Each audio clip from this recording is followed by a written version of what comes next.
అవును పింఛన్ వస్తుందిగా, అది కూడా రావట్లేదా? పింఛనా? పింఛను 60 సంవత్సరాలకు కదా, ఇంకా నాకు 50 సంవత్సరాలే కదా. సర్లే పోయి. సర్లే పట్టండి.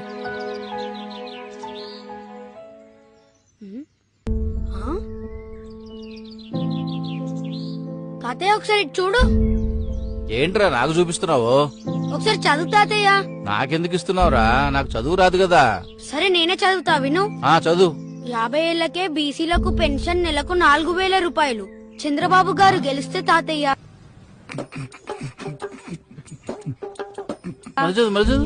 50 ఏళ్లకే బీసీలకు పెన్షన్ నెలకు 4000 రూపాయలు. బాబు గారు నెలకి 4000 రూపాయలు ఛాన్స్ కొట్టేశావు, దానికి లెక్క ఛాన్స్ కొట్టేశావు.